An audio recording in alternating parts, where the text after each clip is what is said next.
recording. Okay, so if you guys look at these, they obviously start off a little pretty easy, but there's some things you got to remember when you do an absolute value problem. And again, this is all stuff you've done before. You should have done last year in Algebra 1, but you will need for Algebra 2. When you do an absolute value problem, the first thing you do is just drop the absolute value signs. Okay, so if you guys have this, or if you want to just copy it on your own paper to practice this problem, that's fine.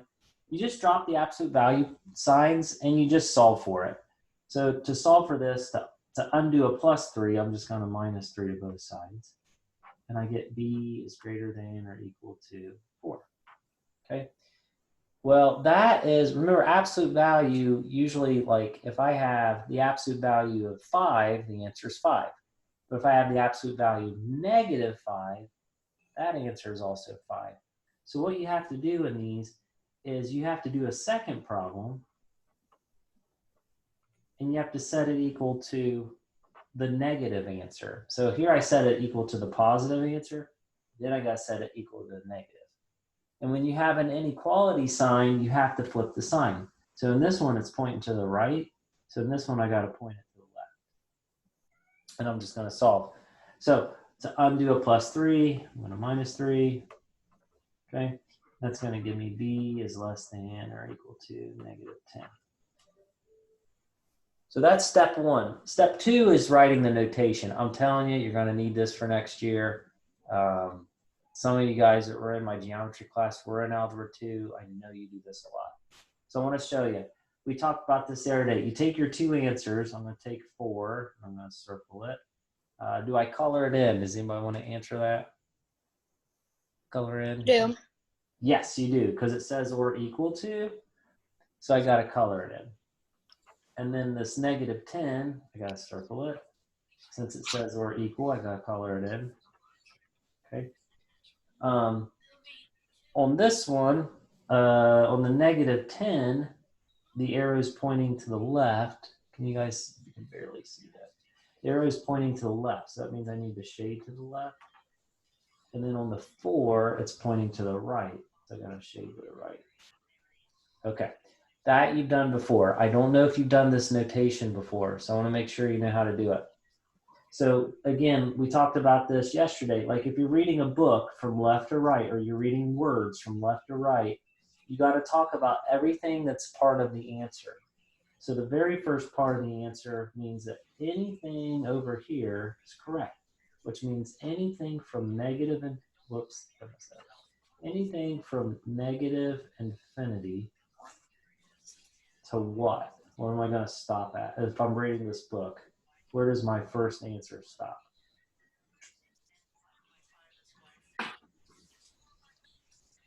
Anyway. -10. Yes, so we go from negative infinity to -10 and stop. So that's where my first set of answers are.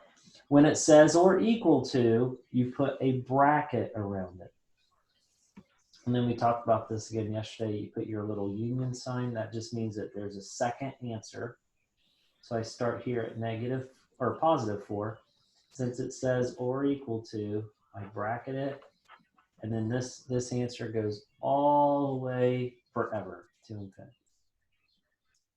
And you always put parentheses around your infinity. So that's just saying my answer, that's what it looks like on the number line. That's the notation. You will have to do that next year. I'm telling you, I promise. Okay. So let's look at number 2.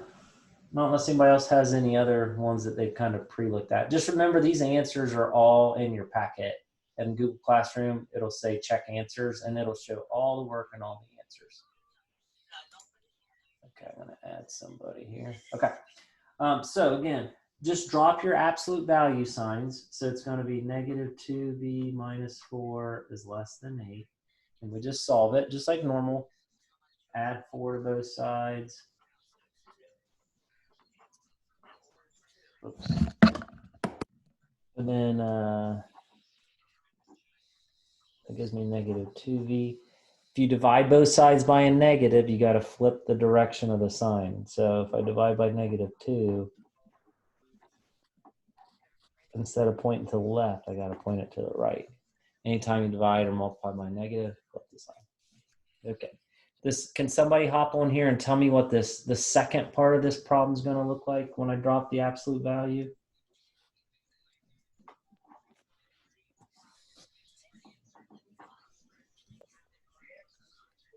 So you would flip the sign.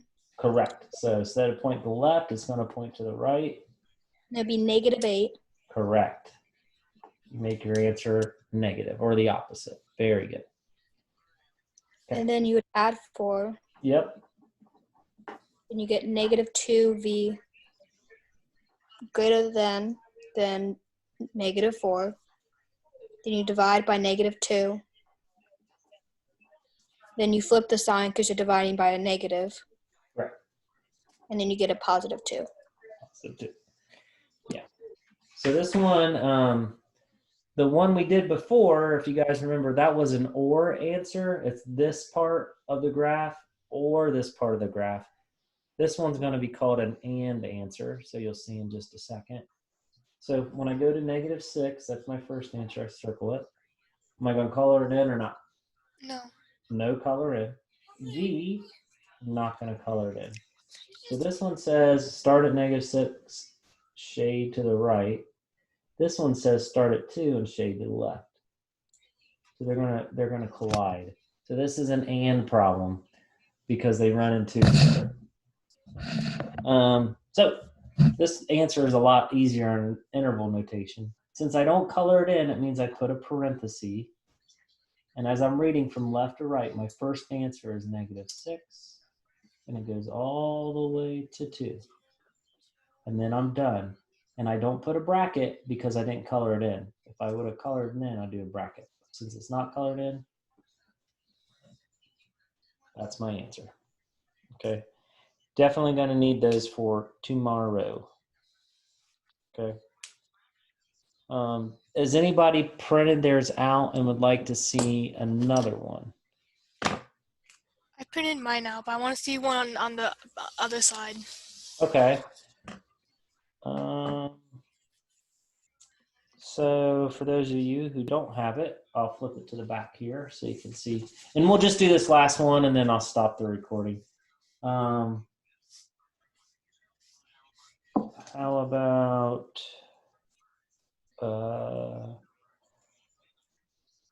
about let's do number 9. Okay. Because 9's, I haven't looked at your quiz in a while, so I can't quite remember what's on it. But let's do this. In order to do this, you got to get it down to where it's just the absolute value sign. So let me go back. These problems were super nice because if you see, all I had here was my absolute value sign, and then I had something else greater than or equal to a number. On this one, I had absolute value, and then I had greater than or equal to a number. On these ones, I don't. So you're going to have to do some math. Oops. Okay. You're going to have to do some math to get to that point. So what you would do first is we're going to add 13 to both sides. And that's going to give me 3 times the absolute value of z plus 4 is less than or equal to 12. Okay. And then how can I get that 3 by itself?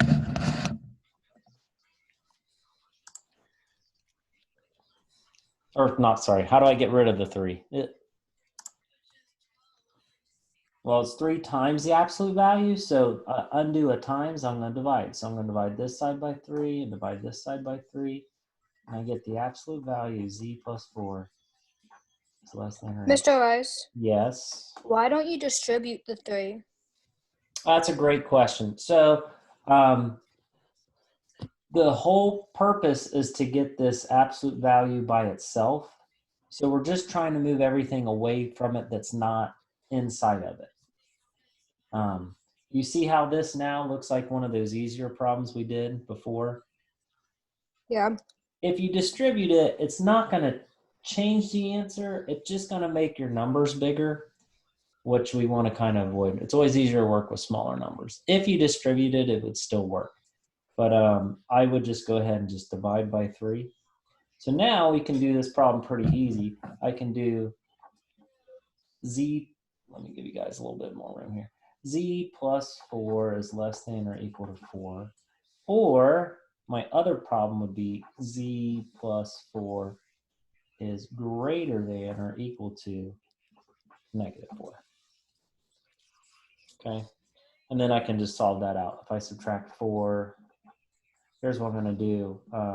We'll see if anybody can give me the notation on this.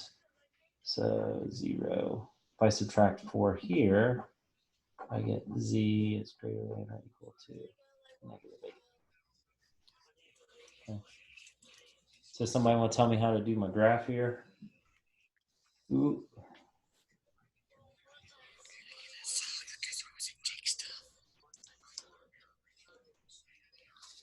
Okay, that's all right.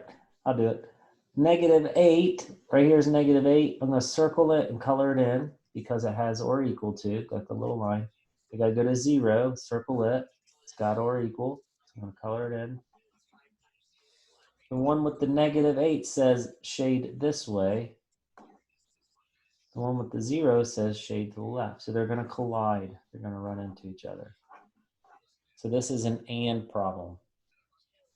Remember, if you color it in, it means you make a bracket. So reading from left to right, my first number is -8, comma, and then I'm going to go to my final answer, which is 0.